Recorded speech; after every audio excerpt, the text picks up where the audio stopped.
નમસ્કાર વિદ્યાર્થી મિત્રો, આજના વિડીયોની અંદર આપણે ધોરણ 12 વિશે અંગ્રેજીમાં તમારે કઈ રીતના પાસ થવું એ માટેનો એક વિડીયો લઈને આવ્યા છીએ. તો ખાસ મિત્રો વિડીયોને અંત સુધી જોજો. તમારા બીજા મિત્રો જેમને રિપીટર એક્ઝામ આપવાની છે ધોરણ 12ની અંગ્રેજી વિષયની, એમના સુધી પણ આ વિડીયોને શેર કરજો અને આવા ઉપયોગી વિડીયો માટે આપણી ચેનલને સબસ્ક્રાઈબ કરી દેજો. મિત્રો ખાસ ધ્યાનથી સમજજો, આપણા પાસે એકદમ સમય ઓછો છે, એટલા માટે આપણે શું તૈયાર કરવાથી ધોરણ 12 વિષય અંગ્રેજીની અંદર આપણે 100% પાસ થઈ શકીએ. તો મહેનત કરજો મિત્રો, કારણ કે તમારા પાસે બિલકુલ ઓછો સમય છે. એટલે પહેલાં તો તમે ટેન્સ કરી નાખજો. ટેન્સ એટલે કે કાળની જરૂર ક્યાં પડશે કે જે તમારે પ્રશ્ન આવે છે પેરેગ્રાફમાંથી, સ્ટાન્જામાંથી, ડેટા વાંચીને પ્રશ્નો લખવાના વગેરે જેવા પ્રશ્નો જે 25 થી 30 ગુણના પૂછાય છે, અંદરથી જ જોઈને લખવાના જવાબ હોય છે, એના માટે ખૂબ જ કામ લાગશે.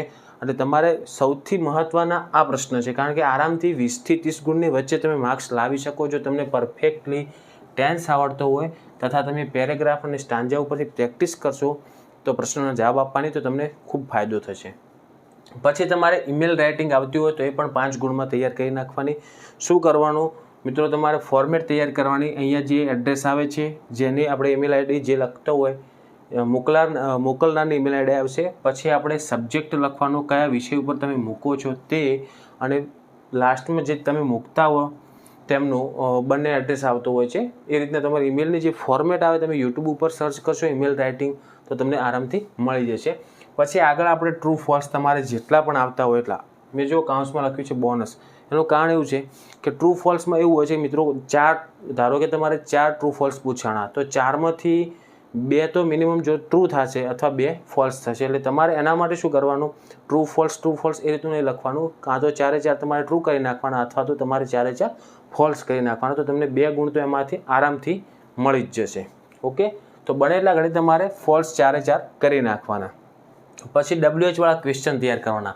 જેમ કે આપણે વોટથી પ્રશ્ન પૂછાતા હોય છે, વોટ, વેર, વિચ, આ ટાઈપના જે પ્રશ્નો આવે છે ને, એ પ્રશ્નોનો ઉપયોગ શેના માટે થાય એ કરી નાખવાથી તમારે જે અંડરલાઇન કરવાના પ્રશ્નો હોય, ધારો કે એક એક્ઝામ્પલ તરીકે આપણે સમજી લઈએ કે કોહલી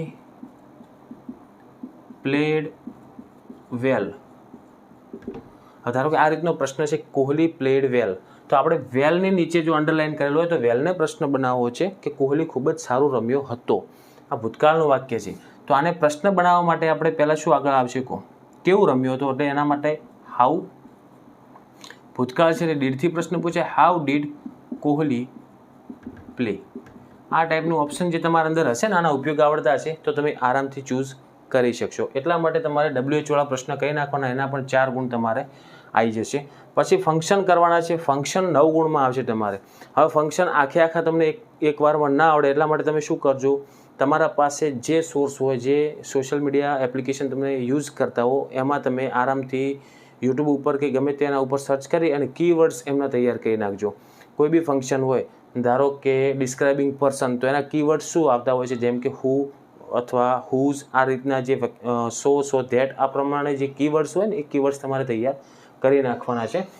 પછી આપણે લાસ્ટમાં એપ્લિકેશન રાઇટિંગની ખાલી ફોર્મેટ તૈયાર કરી નાખજો, તો તમે 6 ગુણમાંથી આરામથી 5 કે 4 ગુણ તો મેળવી શકશો.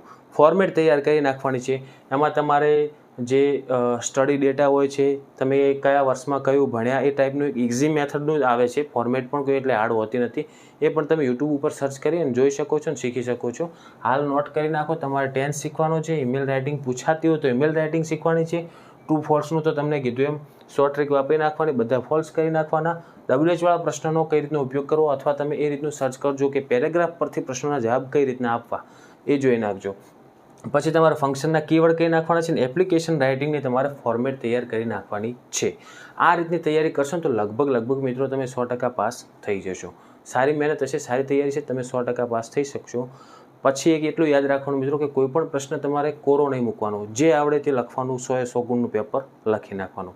ઓકે મિત્રો, તો આ એક મારા તરફથી તમને મદદ થઈ છે. તો આશા રાખું છું મિત્રો કે વિડીયો તમને ઉપયોગી બન્યો હશે. તો વિડીયોને લાઇક કરો, તમારા બીજા મિત્રોને શેર કરો અને આવા ઉપયોગી વિડીયો માટે આપણી ચેનલને સબસ્ક્રાઈબ કરી દેજો. ઓકે, જેટલા પણ વિદ્યાર્થીઓને અંગ્રેજી વિષયની એક્ઝામ છે, દરેક વિદ્યાર્થીની એક્ઝામ માટે બેસ્ટ ઓફ લક, ખૂબ સારું લખજો અને પાસ થઈને આવો એવું મને આશા છે.